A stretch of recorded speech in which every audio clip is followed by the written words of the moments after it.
தற்போது கிடைக்கப்பெற்று முக்கிய தகவல். ஓபிஎஸ் தலையில் விழுந்த பெரிய இடி, அதிர்ச்சியில் கதரும் ஓபிஎஸ். நண்பர்களே, நம்ம போடக்கூடிய வீடியோக்கள் உங்களுக்கு பிடிச்சிருக்கு அப்படின்னா லைக் அண்ட் சப்ஸ்கிரைப் பண்ணிக்கங்க. 2026 சட்டமன்ற தேர்தலிலே கண்டிப்பாக அதிமுகவிலே இணைந்து விட வேண்டும் என ஓபிஎஸ் கங்கணம் கட்டிக்கொண்டு அதற்குரிய வேலைப்பாடுகளை பார்த்து கொண்டிருக்கிறார். இருந்த போதிலுமே அவருக்கு வாய்ப்புகள் என்பது இருக்கிறதா அப்படின்னு பார்த்தா எதுவுமே கிடையாது அப்படின்னு தான் சொல்லியாகணும். இப்படிப்பட்ட ஒரு சூழலில் தான் நமது ஐயா ஓபிஎஸ் அவர்கள் அடுத்து என்ன செய்வது? அதிமுகவிலும் இணைவதற்கு வாய்ப்புகள் கிடைக்கல. சசிகலா அம்மையாரின் பக்கம் போனாலும் சசிகலாவே தற்சமயம் எதுவுமே இல்லாமல் வெறும் அறிவிப்புகளை மட்டும் கொடுத்து கொண்டிருக்கிறாரே, நம்மை போலே அவரும் இருக்கிறாரே அப்படின்னு சொல்லிக்கொண்டு ஓபிஎஸ் இருந்து கொண்டிருக்கிறார்.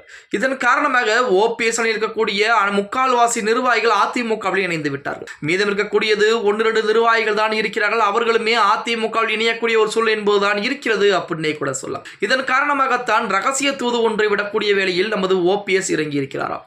சமீபத்தில் எடப்பாடி பழனிசாமியை அண்ணன் என அழைத்து பார்த்தார். அதற்கும் மதிப்பு மரியாதை என்பது எதுவும் கிடையாது. இப்படிப்பட்ட ஒரு சூழலில் நமது ஓபிஎஸ் தலையில் இடி இறக்கியதை போல ஒரு நிகழ்வு என்பது நடந்திருக்கிறது அப்படின்னு சொல்றாங்க. அதாவது பாஜகவில் இருக்கக்கூடிய டெல்லி மேடத்தில் இருக்கக்கூடிய முக்கியமான தலைவரிடம் ஓபிஎஸ் பேச்சுவார்த்தை என்பது ரகசியமாக பேசி எடப்பாடி பழனிசாமியை கொஞ்சம் மனம் தளர சொல்லுங்கள், நாங்கள் அதிமுகவில் எனக்கு முக்கியமான ஒரு பொறுப்பு மட்டும் கொடுத்தால் போதும், நான் இணைந்து கொள்கிறேன், என்னால் அதிமுகவிலே எந்த விதமான பிரச்சனையும் வராது, என்னால் அதிமுக பிளவுபடாது என உறுதியளிக்கிறேன் என நமது ஓபிஎஸ் அவர்கள் பாஜக இருக்கக்கூடிய முக்கியமான தலைவர்கள் மூலமாக எடப்பாடி பழனிசாமியிடம் பேச்சுவார்த்தை என்பது நடத்த ஆரம்பித்திருக்கிறார். இந்த பேச்சுவார்த்தையிலே உடன்பாடு எட்டப்படும், கண்டிப்பாக அதிமுக இணைந்து கொள்ளலாம் என ஓபிஎஸ் தப்பு கணக்கு போட்டிருந்திருக்கிறார். அதிலே அவருடைய தலையிலே இடியை இறக்கியதை போலத்தான் அதிமுகவிலே ஓபிஎஸ் வந்தால் பாஜக கூட்டணியை விட்டு நாங்கள் வெளியேறக்கூடிய ஒரு சூழல் என்பது கூட உருவாக்கப்படும் அப்படிங்கிற மாதிரி எடப்பாடி பழனிசாமி சொல்லி ஓபிஎஸ் தலையிலே மிகப்பெரிய இடியை இறக்கி இருக்கிறார். ஓபிஎஸ் இப்ப மட்டுமல்ல, இனி எந்த காலத்திலும் அதிமுகவிலே அவருக்கு இடம் என்பது கிடையாது அப்படிங்கிறதுல